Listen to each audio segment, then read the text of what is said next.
السلام عليكم ورحمة الله وبركاته. الحمد لله والصلاة والسلام على أشرف الأنبياء والمرسلين وعلى آله وأصحابه ومن تبعهم بإحسان إلى يوم الدين. أما بعد، baada ya kumhimidi Allah subhanahu wa ta'ala na kumtakia rehma kipenzi chake Bwana Mtume Muhammad sallallahu alaihi wasallam, tumemaliza katika sura Quraish siku ya Jumatano, tukazungumzia fadhila hiyo ya Allah juu ya kabila la Quraish, na leo tena tunakwenda kupata sura nyingine ambayo inaonesha ama inatupa picha kamili ya ile fadhila aliyowatendea Quraish, kuwazuia watu wa Habasha na Yaman katika kukusudia kuidhuru baiti Allah subhanahu wa ta'ala ambayo ni Al-Kaaba. Kwa hiyo leo tutazungumzia sura hii. Sura hii imeitwa kwa hilo jina kwa sababu ndani yake kumetajwa kisa kinachozungumzia habari ya huyu ndogo na watu wake, na jina hilo halijatumika katika sehemu nyingine katika Qur'an isipokuwa katika hii sura. Na hii inaonyesha katika ukubwa wa Allah subhanahu wa ta'ala.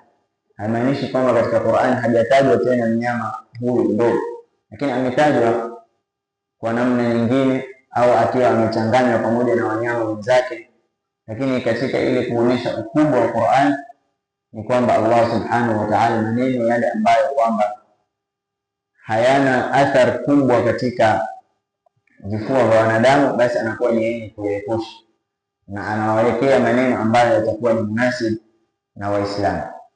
Almuhimu ni katika balagha ya Qur'an. Katika makusudio ya sura kumetajwa kisa cha watu wandogo wafii alladhina ja'u ila Makkah, wale ambao kwamba walikwenda mpaka katika mji wa Makkah, yuriduna hadm al-Kaaba, wakitaka kuvunja al-Kaaba. Pia vile vile imeelezea wa kaifa abadahum Allah, vipi Mwenyezi Mungu aliwaangamiza na aliwapoteza. Wa fi dhalik, na pia katika sura hii bayanu qudratillahi ta'ala, inabainika ndani yake uwezo wa Allah subhanahu wa ta'ala, wa dhu'fu adh-dhalam, na kudhoofika kwa wale ambao kwamba walikwenda kutenda mabaya na wakawa ni wenye kujidhulumu na kudhulumika. Wa ta'kid hurmati al-Kaaba, na pia vile vile sura hii imekuja kutilia mkazo ile hurma na ule utukufu wa al-Kaaba, wa himayatullahi la, na kule kwa Allah subhanahu wa ta'ala kwenda kuilinda al-Kaaba hii. Pia vile vile katika makusudio ya sura wa tathbiti nabii sallallahu alayhi wasallam, na kumthibitisha Mtume Muhammad sallallahu alayhi wasallam, bi alla yuhinahu, ili visende kumdhoofisha au kumtia uoga takalubul mushrikina alayhi, vitimbi na matatizo ambayo watakuwa wanamletea mushrikina, ili ajue kwamba kama Allah subhanahu wa ta'ala aliweza kuilinda nyumba yake kwa kutumia jeshi dogo la ndege, basi na mimi ataweza kuilinda kwa namna yetu ile katika utukufu wake Allah subhanahu wa ta'ala. Kwa haya ndio katika makusudio ya sura, kisa cha hawa watu walivyotaka kwenda kuvunja na uwezo wa Allah subhanahu wa ta'ala mpaka kuangamiza na kuonesha utukufu wa al-Kaaba, na kule Allah subhanahu wa ta'ala kuilinda al-Kaaba hiyo. Yote hayo malengo yake ili kumthibitisha Mtume Muhammad sallallahu alaihi wasallam, ili asiende kupata hofu au kuogopa wale ambao kwamba watakuwa wanampiga vita.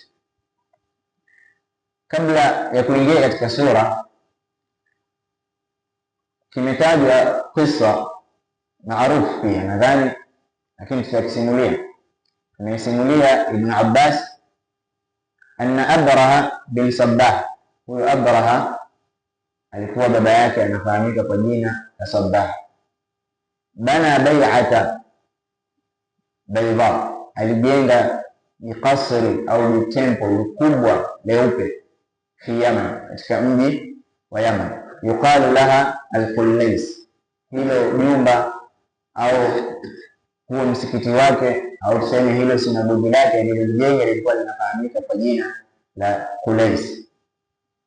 Wakataba ila Najashi, na akamwandikia Najashi ambaye alikuwa ni mfalme wa Habasha. Na hapa pia wamekhtalifiana baadhi ya wanavyuoni kwamba je, ni huyu aliyekuja kuamiliana na Mtume sallallahu alaihi wasallam na akasilimu, ama alikuwa ni Najashi mwingine kama vile ilivyo kwa mji wa Misri, yule ambaye atawahi kupita katika kile kiti cha ufalme anabandikwa jina la Firaun. Kwa hiyo pengine ikawa hii Najashi katika akwali kwamba ni jina la wafalme waliokuwa wakimiliki ardhi ya Habasha. Akamwandikia akamwambia, inni lastu muntahiyan, mimi bado sijamaliza wala sijaridhika wala sijakinai, hatta ansarifa ilaiha hajj al-aam, mpaka nifanye hili sinagogi tulilolijenga ama nililolijenga mimi iwe ndio watu watalikusudia kwa ajili ya haji na sio kukusudia al-Kaaba. hatta ansarifu ilaiha hajj al-aam. Fasamia dhalika rajulun min Kinana, akasikia maneno hayo mtu kutoka katika kabila la Kinana. Fakharaja ila al-Qullais, akatoka akaenda akaingia katika hilo nyumba la Qullais. Wadakhalaha laylan, aliingia wakati usiku. Faahdatha fiha, akafanya haja ndani ya hiyo nyumba kwa sababu alivyosikia yale maneno ya Abraha. Fabalagha dhalika Abraha, ikamfikia hilo Abraha mwenyewe. Fahalafa billah, akaapa kwa ajili ya Allah, la yasiranna ila al-Kaaba fayahdima. Na ukisikia mtu ameapa kwa ajili ya Allah, hapa ina maana kuna Waarabu pia walikuwa wakiapa kwa jina la Allah, lakini tofauti yao ya itikadi ni kuwa hawakumwamini Mwenyezi Mungu kama ilivyotakana, au miungu yao wale wakiipatia jina la Allah wakiyaita hivyo, kwa sababu ilikuwa ni katika ada zao. Wao walikuwa wanaapa kwa kitu chochote wakikusudia ni Mwenyezi Mungu wao. Ila al-Kaaba fayahdima, fajamaa al-ahabish, akakusanya majeshi ya Kihabasha, wa junud kathira, na majeshi mengi, wasara, na akaanza safari yake. Wakana daliluhu Abu Righal, na mtu aliyokuwa akimuongoza njia akimwelekeza alikuwa akifahamika kwa jina la Abu Righal. Hatta nazala bil Mughammas, mpaka akashukia katika sehemu inayofahamika kwa jina la Mughammas. Wajaala ala muqaddimatihi al-Aswad ibn Maqsud, akaweka katika lile jeshi lake mbele kiongozi baada yake Aswad ibn Maqsud. Hatta bana sarh Makkah, mpaka akafika katika sehemu nyingine inafahamika kwa jina la Sarh. Wa fihi 100 ba'iri li Abd al-Muttalib, na katika hiyo sehemu akakutana na msafara wa ngamia wengi wanaokaribiwa kiasi chake 200. Basi akawachukua na kuwafungasha katika msafara wake.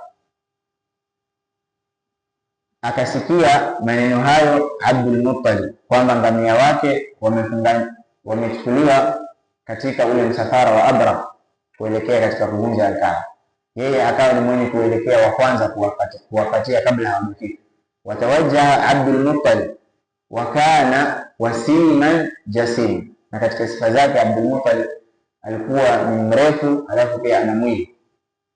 Basi alipomuona Abraha akaingiwa na hofu, lakini alipofika Abdul Muttalib pale karibu ya Abraha, wasaalahu fi ibli, akamuuliza kuhusu ngamia wake. Abraha mwanzo alipomuona akaingiwa na hofu, lakini Abdul Muttalib alipofika akamuuliza kuhusu ngamia wake. Abraha akamwambia, laqad kunta a'jabtani hina ra'aytu, nilipokuona ulikuwa umenishangaza nilidhani ni mtu anayeleta habari nzito au ni mtu atakayekuja kunisumbua niambie jambo kubwa. Wakad zahidtu al'ana fi, na sasa sina tena haja na hunishui tena. Abdul Muttalib akamuuliza walima, kwa nini wasema hivyo?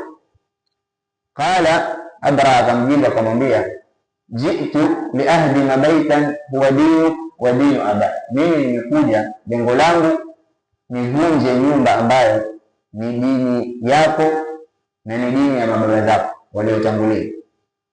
Falima tukallimuni fihi, kwa nini hujakuja kunizungumzia kuhusu jambo lile kubwa nililokuja nalo? Wakallamtani fi mi'atay ba'ir, ukawa waniuliza mimi kuhusu ngamia wako 200. Faqala Abdul Muttalib akasema kumjibu, al-ibil ana rabbuha, hao ngamia mimi ndio mlezi wao. Walilbait, na hiyo nyumba unataka kwenda kuivunja, rabbun sayamna'uhu, ina mlezi wake ataizuia wewe usifanye nini? Usiivunje. Faqala ma kana liyamna'uhu minni, hataweza. Abra akajibu akamwambia hataweza huyo mlezi wake kumdhuru mimi kuivunja nyumba hii. Faqala Abdul Muttalib akamwambia, laqad talabahu Tubba'u wa Sayf ibn Dhi Yazan, wao watu wawili ambaye mmoja anafahamika kwa jina la Tubba na mwingine Sayf bin Dhi Yazan, wamekwenda kujaribu kufanya hicho unachotaka kufanya wewe. Wa Kisra, na akamuongezea pia Kisra aliwahi kujaribu kuifikia nyumba hii kwa ubaya na akamkuta mambo mabaya. Falam yakdiru alayhi, wala hawakuweza kuifikia kwa mabaya. Wa anta dhaka, na wewe kama umejiamini nyumba ile pale. Faradda alayhi iblahu, Abra akamrudishia wale ngamia wake.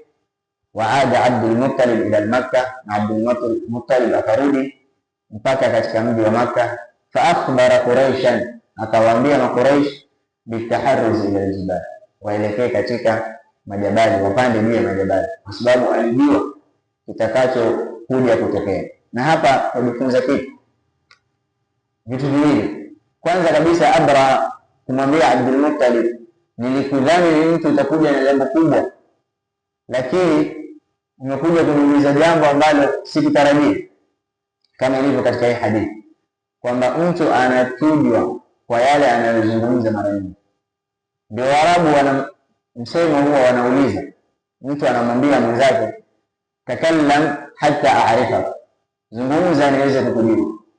Maana dhalika kana kwamba ulimi unaeleza habari nyingi ya yule mtu atakayezungumza.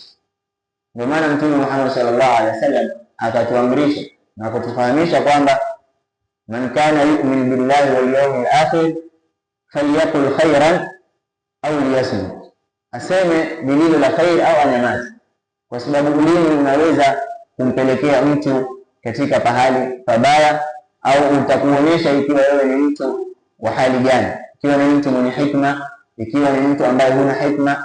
Je, hapa nini unafaa kuzungumza ukalizungumza, au mahali ufai ukazuia? Ndio Allah subhanahu wa ta'ala anasema yu'ti hikmata man yasha, mpatie hikma yoyote ile anayotaka katika waja wake. Lakini akabainisha akasema, waman yu'ta alhikma faqad utiya khairan kathira. Kwa hiyo hapa tunapaswa kujifunza jambo hili. Jambo la pili tunapaswa kujifunza ni majibu ya Abdul Muttalib kumjibu Abra, kumwambia hawa ngamia mimi ndio mlezi wao, lakini hii nyumba ina mlezi wake, atailinda. Maana yake ni kwamba hata mtu akawa hana imani ya Allah subhanahu wa ta'ala, lakini ni katika maumbile ya mwanadamu Allah subhanahu wa ta'ala amejalia mwanadamu wote lazima afahamu utendaji wake wa kazi. Ndio maana unaona hata Makuraish, makufar, wakiulizwa ni nani aliyeumba mbingu na ardhi, majibu yao yanakuwa ni Allah. Wala in sa'altahum man khalaqa as-samawati wal ardh la yaqulunna Allah au la yaqulunna khalaqahunna al-azizul alim. Kwa hiyo hii ni moja katika ukubwa wa Allah subhanahu wa ta'ala, kuweka katika maumbile ya mwanadamu yeye mwenyewe akiinukia anafahamu kwamba lazima yuko Mungu ambaye yuko nyuma, yani yuko juu ya kila kitu, yuko juu ya kila uwezo. Ndio pale Ibrahim akawa kila akiangalia mara akaona nyota akasema huyu ni Mungu wangu, mara akaona mwezi akasema huyu ni Mungu wangu, mara akaona jua pia akasema huyu ni Mungu wangu. Lakini zote zikiwa zinapotea akasema hapana, yuko Mungu ambaye haonekani. Inni wajjahtu wajhi lilladhi fatara as-samawati wal ardh hanifan musliman wama ana minal mushrikin ila akhir al-aya. Kwa hiyo tunapaswa kuthibitika katika hivi vitendo ambavyo Allah subhanahu wa ta'ala anavifanya. Alam tara kaifa fa'ala rabbuka bi ashabil fil. Allah subhanahu wa ta'ala anamuuliza mtume wake, alam ta'lam, je hujui au hujapata habari ayuha rasul, ewe mtume wa Allah subhanahu wa ta'ala, kaifa fa'ala rabbuka bi ashabil fil, vipi alivyofanya Mola wako kwa watu wa fil. Abraha al-Habashi, huyu Abraha ambaye alikuwa anatoka katika taifa la Kihabash wa jeshi na majeshi wake, hujapata habari iliyowakuta alladhina aradu tadmir al-Kaaba, wale ambao walitaka kuvunja al-Kaaba. Je, ewe mtume wa Allah, umepata habari zao? Vile vile Imam Saadi akasema, akatafsiri aya hiyo akisema, ama raaita min qudrati llahi wa adhimi sha'ni. Je, ewe mtume wa Allah, hujaona ama hujazingatia ukubwa wa Allah subhanahu wa ta'ala, wa rahmatihi biibadi, na rehema zake kwa waja wake, indama jau, pindi walipokuja, bijam'in, na jeshi ambalo la qibala lilarabi, Waarabu hawangeweza kukabiliana naye. Wa kharaja ahlu Makkah min al-Makkah, wakatoka watu wa Makkah katika huo mji, khawfan ala anfusihim min, kwa kuhofia nafsi zao wasije wakadhurika na hilo jeshi kubwa. Unajua Allah subhanahu wa ta'ala aliyofanya nini? Na hapa vile vile Imam Ibn Kathir amekwenda kutoa maneno akasema, wakana dinuhum idhat, na dini yao Makuraish wakati huo hicho kisa kikitokea, aqrabu halan mimma kana alayhi Quraish. Makuraish na hawa waliokuja na hili jeshi Abraha na watu wake, watu wa Habashi, hawakuwa na tofauti katika dini. Kulluhum kanu min ubadi al-asnam, wote walikuwa wanaabudu masanamu. Kwa hiyo hapo tunafahamu kitu. Ibn Kathir anatufahamisha kwamba wakati hichi kisa kikitokea, hawa watu Makuraish na hawa waliokuja na jeshi kwa ajili ya kuvunja al-Kaaba, wote walikuwa ni dini moja ya kuabudu masanamu. Walakin kana hadha, lakini hichi kilichotokea ilikuwa ni kwa sababu gani? Ya kumwandaa au kuandaliwa kuzaliwa kwa mazazi ya Mtume Muhammad sallallahu alayhi wasallam. Fa innahu fi dhalika al-aam wulida ala ashhuri al-aqwam. Wanavyuoni wote au wengi wao wamekubaliana kwamba Mtume Muhammad sallallahu alayhi wasallam alizaliwa katika huo mwaka unaofahamika kwa mwaka wa ndoa au mwezi huo. Walisanu al-hali yaqulu, na ni kama Allah subhanahu wa ta'ala anataka kubainisha kwamba, kuambia Makuraish, lam nansurukum ya ma'shara Quraish, sisi hatukuwanusuru nyinyi Makuraish, ala al-habasha li khayriyatikum alayhi, kwamba nyinyi ni bora kuliko wao ndio maana sisi tuwanusuru nyinyi. Lakini tumewanusuru siyanatan lilbayt al-atiq, kwanza kwa ajili ya kulinda nyumba tukufu ya Allah, alladhi, ambayo kwamba nyumba hiyo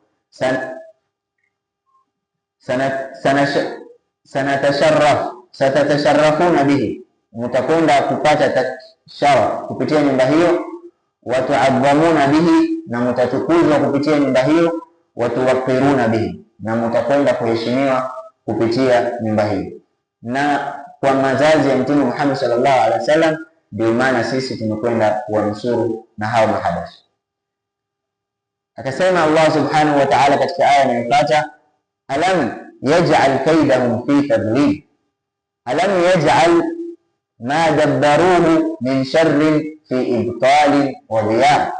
Je, Allah subhanahu wa ta'ala hakujalia yale waliyopanga Mahabasha na jeshi lao na ndogo katika ubatili, na akafanya vitendo vyao kwamba havikuzaa matunda yoyote? Akisema tena katika aya hiyo, alam yaj'al kaydahum fi tadlil, alitumia Allah subhanahu wa ta'ala maana hiyo. Wanavyuoni wamesema kuna maana mbili, aina anna kaydahum adallahum hatta halak, kwamba vitimbi vyao viliwapoteza mpaka wakaangamia. Ama kauli ya pili, anna halakuhum adalla kaidahum, kwamba ule upotevu wao ndio uliokwenda kufanya vitimbi vyao visifanye kazi.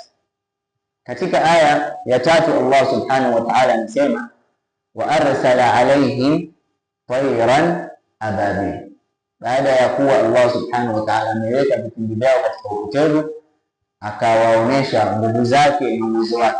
Wa arsala alaihim tayran ababil, na akawatumilizia wao ndege ambao wamesifika kwa hiyo sifa ya ababil. Tuanze kwanza kabisa kuangalia wanavyoona wamemzungumzia vipi ndege huyu ambaye kwamba alikuwa ametumwa na Allah subhanahu wa ta'ala. Amesema Said ibn Jubair kwamba ndege hao wanaitwa kwa jina la tayru sama, wanafahamika kwa jina la tayru sama.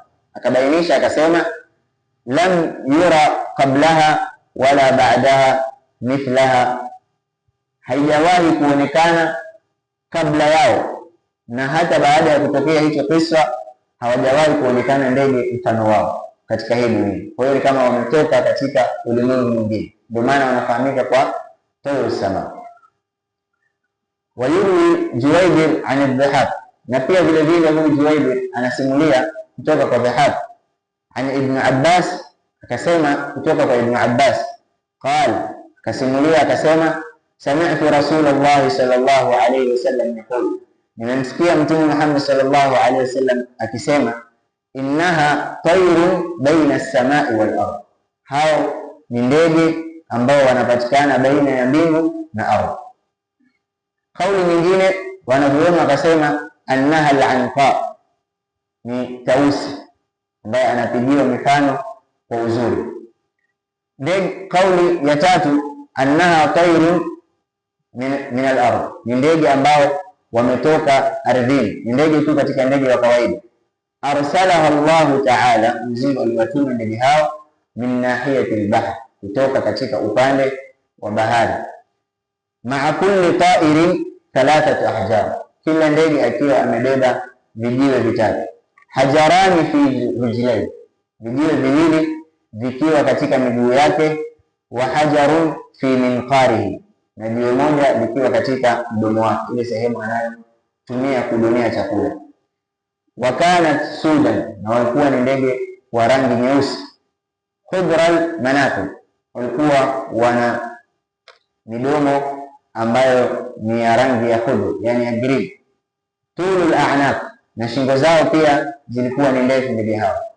Wakila, na pia imesemekana kwa baadhi ya wanavyuoni, bal kanat ashbahu al-watawit.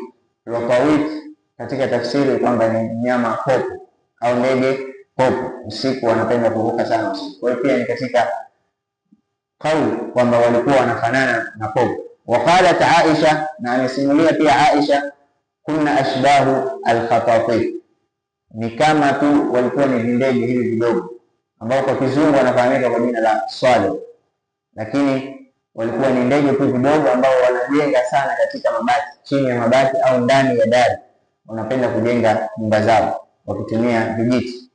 Wamekwenda kusimuliwa ni ndege hao. Tayran ababil, ababil ni ndege wengi, au katika kauli ya pili wanaofuatana, wanakuja kundi la kwanza alafu wanakuja kundi lingine. Au kauli ya tatu, al-mukhtalifatul alwan, wanatofautiana katika rangi zao. Walikuwa wakija kwa pamoja, lakini walikuwa wanatofautiana katika rangi zao. Wa arsala alayhi tayran ababil tarmihim bihijaratin min sijil, ndege hao kazi yao ilikuwa wanarusha vijiwe ambavyo vimetokamana na sijil. Tukiangalia katika maana ya kalima sijil, Ibn Abbas asema hiya kalimatu farisiya, ni neno la Kifaransa. Watani, na ukisema hivyo kwa Kifaransa unakusudia hajarun awwaluha wa akhiruha tayyib, kwamba hili jiwe limekwenda kutumika material aina mbili. limechanganywa katika utengenezaji wake. Nusu yake ni jiwe na nusu yake ni udongo. Ndio maana ya neno hilo kwa maana aliyosimulia Ibn Abbas. Pia baadhi ya kauli kwamba sijil shadid, mawe ambayo ni mazito na yana nguvu sana. Vile vile kauli ya tatu, ismu samai din, kwamba sijil ni jina katika majina ya mbingu ya dunia, hii mbingu ya kwanza. Kwa hiyo moja katika majina yake ni sijil, na ndio maana Allah subhanahu wa ta'ala akatoa yale mawe ambayo yatakuwa yametokamana na vitu au yametokamana na hiyo mbingu ya kwanza. Katika kauli ya mwisho, ismu bahar min alhawa, ni jina la bahari ambayo inapatikana katika sehemu za Hawai. Minhu jaat alhijara, kutoka katika bahari hiyo vijiwe hivyo vilitolewa. Fanusibat ilayhi, ikaitwa kwa jina hilo. Zote hizi ni katika akwali za kuelezea kalima sijil. Na pia vile vile Ibn Abbas ameongeza kauli yake akisimulia akisema, walamma ba'atha Allahu at-tayr bilhijara, alipotumiliza Allah subhanahu wa ta'ala ndege wale kwa yale majiwe, ba'atha Allahu rihaha, akatuma pia Allah subhanahu wa ta'ala upepo, fazadat shidda, yale mawe yakazidi kuenda na kasi iliyo ya hali ya juu. Wakanat, na yalikuwa mawe hayo, la taqa'u ala ahadin illa hala, hayamfikii mtu yoyote isipokuwa mtu huyo ataangamia. Walam yaslam minhu, na hakusalimika miongoni mwa hao majeshi wa Abraha illa rajulun min Kinda, isipokuwa mtu ambaye alikuwa anatoka katika sehemu za Kinda, aliweza kuokoka na hakupatikana kuangamia. Yote ni hikma ya Allah subhanahu wa ta'ala. Pengine alikuwa katika nafsi yake hapendi lile linalotokea, au alikuwa ana imani lakini watu hawajui. Zote hizi ni katika sifa zake Allah subhanahu wa ta'ala, anajua yale ambayo sisi hatuyajui. Pia vile vile wanavyuoni wamekwenda kuzungumzia ababil, kwamba je, ina umoja au haina? Ni neno ababil, kama vile ukisema kiti, wingi wake ni nini? Viti. Kitanda, wingi wake vitanda. Kiatu, viatu. Na hivyo kwa hiyo wanavyuoni wamekwenda kuangalia na kujadili, wakaenda kwa kutalifiana. Baadhi yao wamesema halina umoja, inatumika tu hivyo hivyo ababil, hao ndege kwa pamoja wanaitwa hivyo. Ama waliokwenda kusema inaweza kuwa na mmoja wake, yani ndege mmoja akaitwa kwa jina hilo, kauli ya kwanza kwamba anaitwa kwa ibala, badala ya kusema ababil kwa wingi kasema ibala, kusudia ndege mmoja. Au kauli ya pili ibwalun, au utasema ibwalun, utakuwa umekusudia ndege mmoja katika ndege hao. Kauli ya mwisho ambayo ni ya tatu, ibilun, unaweza pia kumuita, ukitaka kumuita mmoja, kwa wale wanaoelewa walisema inapatikana kauli au inapatikana ifradi katika jina hilo. Kwa hiyo unaweza kusema ibalatu, ibwalu au ibil. Katika aya ya mwisho Allah subhanahu wa ta'ala anasimulia, anasema faja'alahum ka'asfin ma'kul, akawajalia wale waliokwenda kufikiwa na vimawe vile, faja'alahum bihi muhattamin kaawraq az-zar'i al-yabisa allati akalatha al-bahaim thumma ramat biha. Mwenyezi Mungu akawajalia wale watu kana kwamba vile karatasi za mazao. Mfano, mbuzi anaweza kula karatasi ambayo ni ya mti, kisha akawa ni mwenye kuiacha, kaibakisha, akaikata nusu, akaangusha kile kipande. Kwa hiyo kile kipande chake lazima kitakuwa kimekuwa kama kimenyafuka, yani hakijakuwa na laini nzuri. Kwa hiyo kitu kama kimeshaharibika au kimekwenda kinakaribia kuoza, tena aliyabisa, ambayo imekauka. Kwa hiyo ndio maana Allah subhanahu wa ta'ala akasema faja'alahum ka'asfin ma'kul. Na pia wanavyuoni wamekwenda kutoa akwali kwamba ka'asfin ma'kul ni hiyo kauli ya kwanza, waraqu zara, karatasi ya zao ya mti ambayo imeliwa na mdudu. Hii ni moja katika kauli ambayo pia amesimulia Ibn Abbas. Kauli ya pili, annahu qishru al-hinta idha ukila ma fi. Kauli ya pili inakusudiwa kwamba ni lile ganda la hinta, yani ngano, ikitolewa lile ganda ikishatolewa ile ngano, sasa yale maganda yake ndio maana ya kuwa kaasfin maakul. Ama kauli ya mwisho, baadhi ya wanavyuoni wamesema kaasfin maakul huwa taam, ni kama chakula. Kwa hiyo Allah subhanahu wa ta'ala aliwakatakata akawafanya kama nyama vile, mtu ambaye anaweza tayari kama ni nyama imepikwa anaweza tayari kula. Kwa hiyo aliwararua akawafanya kama chakula.